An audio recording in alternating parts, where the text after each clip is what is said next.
மக்களே நம்ம என்ன வீடியோவில் எதை பற்றி பார்க்க போனால் ஆல்ரெடி நான் குக் வித் கோமாளியோட ஃபஸ்ட்டு ப்ரோமோ, அது 2வது ப்ரோமோ, 3வது ப்ரோமோ அண்ட் இந்த இதான் 3வது ப்ரோமோ அண்ட் ஆல்ரெடி 2 ப்ரோமோ விட்டுருந்தேன். அண்ட் நெக்ஸ்ட் வீடியோ வந்துட்டு நம்ம பேரிங் வீடியோ, நான் யார் யார் இந்த வாரம் பேரிங் ஆகியிருக்காங்க, என்னென்ன நடந்துச்சு இந்த பேரிங்கில் அப்படிங்கிறது நான் ஆல்ரெடி சொல்ல போகிறேன். அண்ட் அந்த வீடியோ பார்க்கணும்னா சப்ஸ்கிரைப் பண்ணி வச்சுங்க, அப்போ தான் ஒன்று பார்க்க முடியும். போன வீடியோ வந்துட்டு பார்க்காதவங்க பார்த்துட்டு வந்துருங்க, அப்போ தான் இந்த வீடியோ உங்களுக்கு புரியும். ஏன்னா அப்புறம் வந்துட்டு நீங்கள் பார்த்துட்டு என்னடா ஒன்றுமே புரியல, கச்சமச்சான்னு பேசிட்டு போகிறானே அப்படிங்கிற மாதிரி தான் நீங்கள் பார்ப்பீங்க. அதனால தான் நான் ஆல்ரெடி இப்போயே நான் சொல்லிட்டேன், மறக்காமல் நீங்கள் போய் பார்த்துருங்க, மறந்துடாதீங்க, மறந்து இருந்துடாதீங்க, அவ்வளோதான் நான் சொல்லுவேன். என் மனசில் உள்ளதை சொல்லிட்டேன், அவ்வளோதான். அண்ட் இந்த வாரம் வந்துட்டு நம்ம கெடா விருந்து வாரம் அப்படிங்கிற மாதிரி நான் சொல்லியிருந்தேன். அதுக்கு முன்னாடி கெடா கறி ஒன்று நான் உங்களுக்கு கொடுக்க போகிறேன். நம்ம சேனல் புதுசாக இருந்ததுன்னா சப்ஸ்கிரைப் பண்ணுங்க, இந்த வீடியோக்கு ஒரு லைக் பண்ணுங்க, எனக்கு ரொம்ப ரொம்ப ரொம்ப ரொம்ப ரொம்ப ஹெல்ப்ஃபுல்லாக இருக்கும். இந்த வாரம் வந்துட்டு கெடா விருந்து அப்படின்ட்டு நான் சொல்லியிருந்தேன். அதோட ஒரு சோகமான விருந்து கொடுத்துட்டு இப்படி பண்ணிட்டாங்க அப்படிங்கிற மாதிரி நான் எதிர்பார்த்த ஒரு ரவுண்டு தான் வந்துருச்சு. எலிமினேஷன் வீக் இந்த வாரம். அண்ட் அதுதான், அதை நினச்சாதான் ஒரு கஷ்டமாக இருக்குது. எலிமினேஷன் வீக்கு பாவம், யாராச்சும் வெளில போயிடுவாங்க அப்படிங்கிறது எனக்கு சோகமான ஒரு விஷயமா இருந்துச்சு. அண்ட் யார் யார் அந்த எலிமினேஷன் வீக்கில் இருக்காங்க அப்படிங்கிறத நான் சொல்கிறேன், உண்மையை நான் சொல்கிறேன். இந்த கெடா விருந்த வாரத்தில் ஒரு கஷ்டமான ஒரு விருந்து ஒன்று கொண்டு வந்துட்டாங்க. அண்ட் இந்த இதில் வந்துட்டு நம்ம குக்ஸ்லாம் ஒரு 4 டீமாக பிரிகிறாங்க. எப்படின்னா ரெண்டு ஜோடியாக பிரியும் போது அதில் ஒரு டீமை மட்டும்தான் நாங்கள் வின் பண்ண வைப்போம் அப்படிங்கிற மாதிரி நம்ம சொல்கிறாங்க நம்ம ஜட்ஜஸ்லாம்.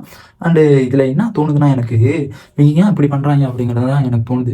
பாவம், இவங்க 2 பேர் இருந்து 2 பேரும் நம்ம கோமாளிஸும் நம்ம குக்ஸ் இருந்தாலே சமைக்க முடியாது, இதில் 2 டீமாக சேர்ந்து சமைக்கிறாங்களே அப்படிங்கும்போது ரொம்ப கஷ்டம் தான். ஏன்னா ரொம்ப ஒரு இப்போ போக ஃபஸ்ட்டு கூட கொஞ்சம் ஒரு ஜாலியாக ஒரு மூமெண்ட்டில் இருந்துச்சு.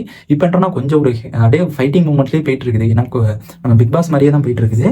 ஆல்ரெடி நான் சொல்லியிருந்த மாதிரி தான் நம்ம திருவிழா ஃபெஸ்டிவல் மாதிரி இந்த வீக் கொண்டு வந்திருக்காங்க கெடாக்கறி அப்படிங்கிற மாதிரி நான் சொல்லியிருந்தேன். என்னன்னா நம்ம அந்த மாடு அந்த இதெல்லாம் போட்டு குதிரை அந்த இதெல்லாம் போட்டு ஆடுவாங்க. அந்த மாதிரி எல்லாம் கோமாளிஸுக்கு குக்ஸுக்கு அந்த ஒரு டாஸ்க்கு கொடுத்துருப்பாங்க. அந்த டாஸ்கில் சோயா தான் இருக்கிறதுலேயே நம்மளுக்கு பிடிச்ச மாதிரி பேசுது, கரெக்டாக பேசுது. ஏன்னா எந்த வெளிப்படையுமே வச்சுக்கல, உள்ள எதுவுமே வச்சுக்கல, தட்டி விடு, நீ கேமராவில் போடாட்டி கிளம்பு, நான் பேசுவேன் அப்படிங்கிற மாதிரி யார் இந்த டாஸ்க்லாம் கொண்டு வந்தா கடுப்பாக இருக்கு, மொக்க டாஸ்க்லாம் இருக்கியா, மொக்க ரவுண்ட்லாம் இருக்கியா கொண்டு வரீங்க அப்படிங்கிற மாதிரி மொக்க ரவுண்டுன்ட்டே சொல்லிட்டாங்க நம்ம குக்கு போக முடியாது. அண்ட் நெக்ஸ்ட் வந்துட்டு நம்ம சுஜிதா வந்துட்டு worst task, every worst task, I hate you task அப்படிங்கிற மாதிரி ஒரு கடுப்பான ஒரு சுஜிதா அந்த ஒரு இதை சொல்லிட்டாங்க.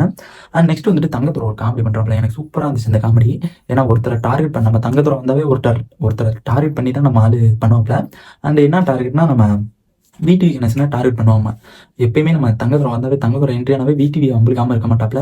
அண்ட் அதே மாதிரி தான் நம்ம விடிவி வந்துட்டு பிரியங்காட்ட சொல்கிறாங்க, தலைவருக்கு விடிவின்னு வச்சதுக்கு கேபிள் டிவின்னு வச்சுருக்க நம்மளுக்கு படமாச்சு நல்லா ஓடும் அப்படிங்கிற மாதிரி நம்ம ஒரு காமெடி பண்ணிவிட்டு, பாவம் நம்ம விடிவி என்ன தான் பண்ணாரோ தெரியல, எல்லாத்துலேயுமே திட்டு வாங்குறாரு. அவர் எதுவுமே பண்ணல, எனக்கு தெரிஞ்சு அவர் எதுவுமே பண்ணல, அப்புறம் ஏன் இவ்வளோ திட்டு வாங்குற அப்படிங்கிற மாதிரி பாவம் ரொம்ப கஷ்டமாக இருக்குது விடிவின்னு நினச்சா. நீங்கள் தான் கொஞ்சம் ஒரு கேர் பண்ணி பார்த்துக்கணும். நெக்ஸ்ட் வந்துட்டு எலிமினேஷன் வீக்கில் யார் யார் இருக்க போகிறாங்க அப்படிங்கிறத நான் சொல்ல போகிறேன். யாரும் மனசில் வச்சுக்க வேணாம்.